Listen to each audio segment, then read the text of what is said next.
ಏಯ್ ಮುತ್ಕ, ದಿಶನ್ ಹತ್ರ ನನ್ನ ಬಗ್ಗೆ ಏನಾದರೂ ಹೇಳಿದ್ಯಾ? ನಿಜ ಮಗಳು, ನನಗೆ ಯಾಕೋ ನಿನ್ನ ಮೇಲೆ ಇತ್ತೀಚೆಗೆ ಅನುಮಾನ ಜಾಸ್ತಿ ಆಗ್ತಿದೆ. ಮೊನ್ನೆನೆ ನಿನ್ನ ಕತೆನ ಪರ್ಮನೆಂಟ್ ಆಗಿ ಮುಗಿಸ್ಬಿಡೋಣ ಅಂತ ಎಲ್ಲ ಪ್ಲಾನ್ ಮಾಡಿದೆ, ಆದರೆ ಜಸ್ಟ್ ಮಿಸ್ ಆಗೋಯ್ತು. ಎಷ್ಟು ದಿನ ನಾನು ಕೊಟ್ಟಿದ್ದ ಈ ಮಾತ್ರೆನ ತಗೊಂಡು ಮೂಲೆಯಲ್ಲಿ ಬಿದ್ದಿದ್ದವನು ಅದು ಹೇಗೋ ಎದ್ದು ಬರೋ ಥರ ಅದೇ.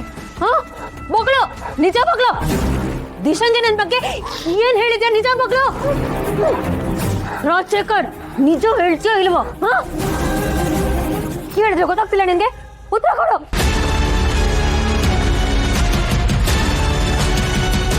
ಆವತ್ತಿನಿಂದನೂ ನಿನಗೆ ಈ ಮಾತ್ರೆ ಕುಡಿಸ್ತಾನೆ ಬರ್ತಿದ್ದೀನಿ, ಆದ್ರೂ ನಿನಗೇನು ಆಗಿಲ್ವಾ? ನಿನಗೆ ಒಂದು ಮಾತ್ರೆ ಅಲ್ಲ, ದಿನಕ್ಕೆ 2 ಮಾತ್ರೆ ಕೊಡ್ತೀನಿ, ಆಗ ನಿನಗೆ ಎಫೆಕ್ಟ್ ಗೊತ್ತಾಗುತ್ತೆ.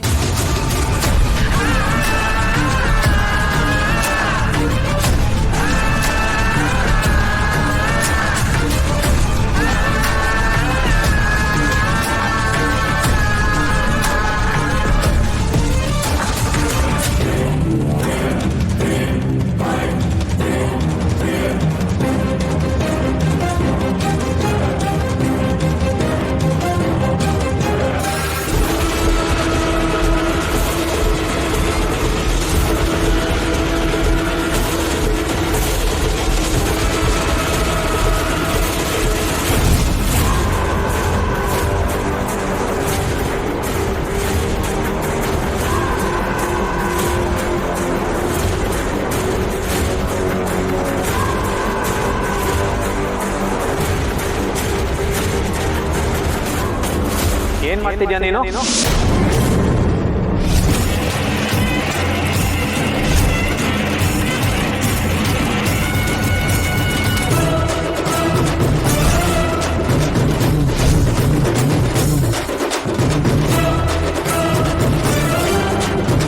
ಅದು ಮಾವಂಗೆ ಟ್ಯಾಬ್ಲೆಟ್.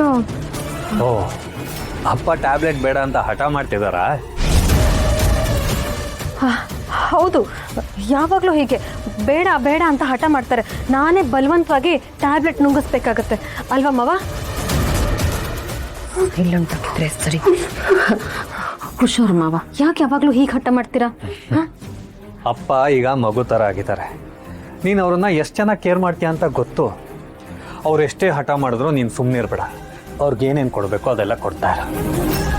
ಅಪ್ಪ, ಸೌಂದರ್ಯನಂತ ಸೊಸೆ ಇರೋವರೆಗೂ ನೀವು ನಿಮ್ಮ ಆರೋಗ್ಯದ ಬಗ್ಗೆ ಏನು ವರಿ ಮಾಡ್ಕೋಬೇಡಿ.